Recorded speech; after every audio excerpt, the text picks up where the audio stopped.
Mycospawn on the eve of the golden child's funeral.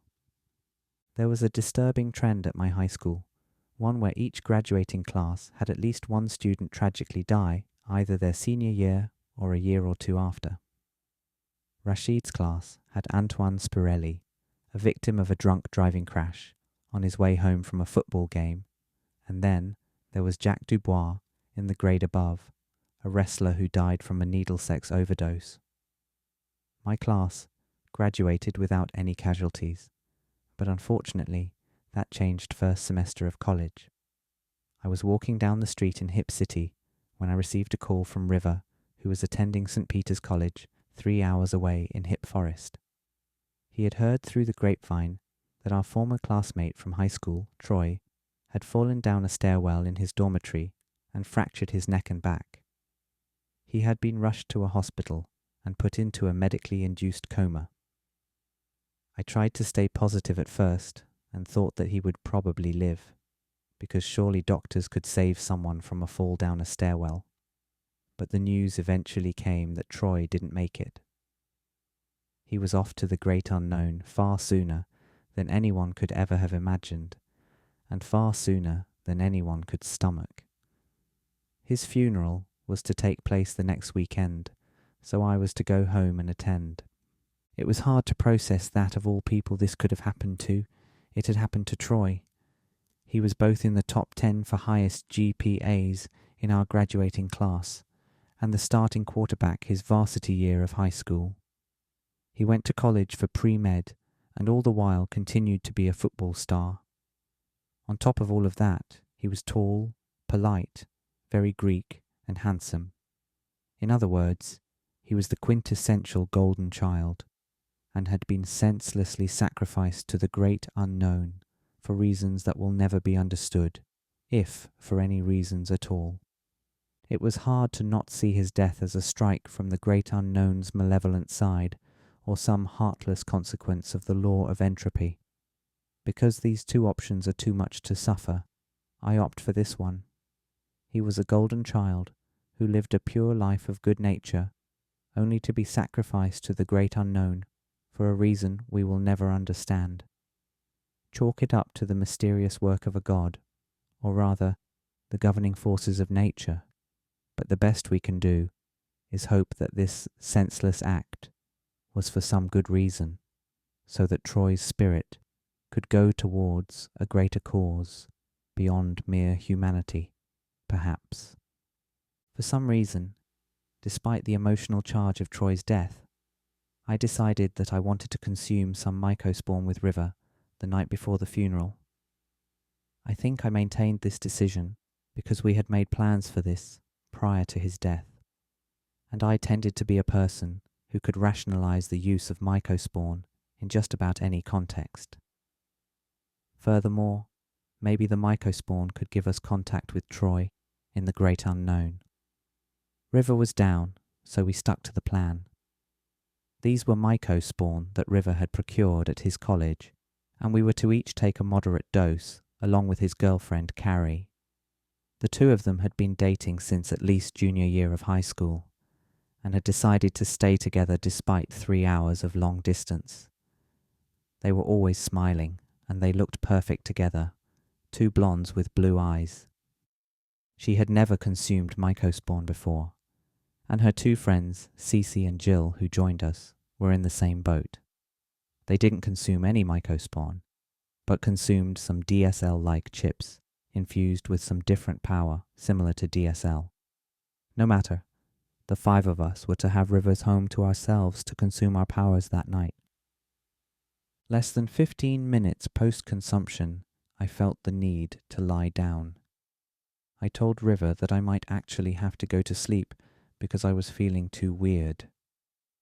I was unaware of how much this emulated my need to lie down on the sidewalk on my first mycospawn experience, but it seemed like a defense mechanism I was reenacting, as if I thought, I feel like I'm going to pass out, so I'm just going to lie down before that happens to minimize the damage. River wasn't too fazed by it, and merrily laughed at how strange it was. "Dude, you're definitely not going to bed right now. You just consumed Mycospawn. You're just starting the experience, he said calmly, but frankly. I laughed and agreed, but told him I just wanted to close my eyes on the couch for the time being. That was fine, so he left the living room to go back to Carrie and her friends in the kitchen. I closed my eyes and fell into a deep, dark space. I heard the laughter of River and Carrie, but it sounded distorted and jumbled, as if their language centers were malfunctioning. I felt a bit anxious about their states and hoped that this type of Mycospawn wasn't detrimental in any sort of way. As I kept my eyes closed, I got the vision of a white chalk outline in the shape of an Egyptian sarcophagus, as if the side profile were drawn on pavement. As my vision moved closer to the white line, however, it appeared to be a white rope, bound together as a bunch of filaments, something capable of unraveling. The edge of the white rope dangled down a dark abyss like being pulled into a vacuum, the formative filaments slowly unraveling all the while. However entranced I was with this closed-eye visual, I also got the sense to open my eyes, as if staying in that place too long would have had negative consequences. I opened my eyes and felt better.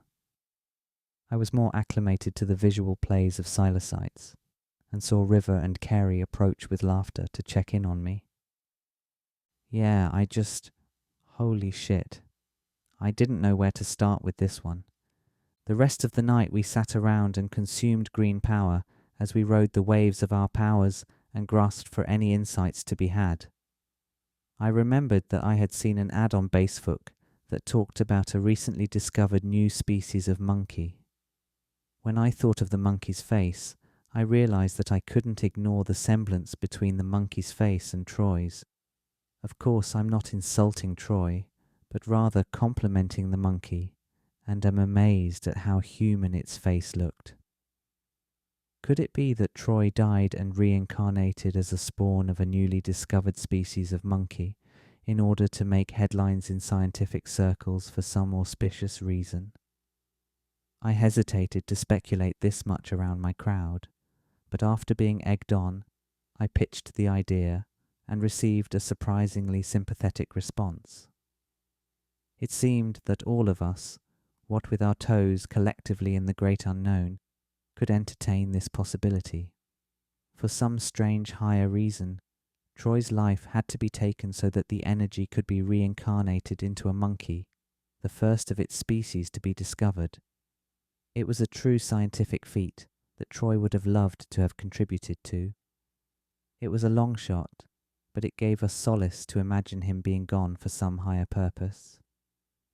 I seemed to be on a roll this night after my shaky entry into the great unknown. For some reason, I had a knack for conveying the emotional and platitudinal side of things, and actually made Carrie cry tears of happiness with my speech. Jill, on the other hand, had a tough time, and felt as though I was in her mind, because I had been saying quote-unquote everything she wanted to hear. I only asked her about her boyfriend Tree Demon, if she missed him and such, and this made her feel like I could feel everything she was feeling. I had felt the ability to intuit things from people before, but psilocytes had put me on quite the pedestal with this audience. Jill wrote things down furiously, scribbled, and occasionally scolded me when I said things that emotionally provoked her. The rest of us agreed that this was an accidental understanding, a trick of the Mycospawn perhaps. I was worried that Jill might be one to have a psychotic breakdown because of possible neurological predispositions that we didn't know about. In the end, she turned out fine, but it was a bit of a scare. Cece had rolled with the whole thing wonderfully, ever capable of livening the mood. So the experience wore off gently, and the next day I went to Troy's funeral. It was the strangest, saddest sense of dystopia I had ever experienced. It was the most tragic event of our community, so no one was really too happy to see each other, because how could you be under those circumstances? We watched Troy's widowed girlfriend profess her love for him, and we watched a former teammate of his, a guy who was usually a class clown, nearly tear up as he recalled talking with Troy about their future children being friends as they grew old together. I wasn't close enough to him to make a speech for the funeral, but I made a post on Facebook about my relationship to him. I can't comprehend what has happened. I'll never forget you, Troy. You were always a great, respectful friend to me. From our undefeated 4th grade b-ball season to our hack sessions at lunch, nothing will be forgotten. Love you, man. We all do. R.I.P. I wrote. It was true. We had played sports together and hung out a few times. But what I liked about him was that, despite his popularity, he still took time to embrace other people such as myself, as he was genuinely enthused with the lives of others. The one time he came over my house, he forgot his purple zip-up hoodie and never came back for it, so my mum started wearing it around the house. When he died, she gave him the hoodie back in his coffin, and we all tried hard to honour his memory, but also to forget that this terrible thing had ever happened.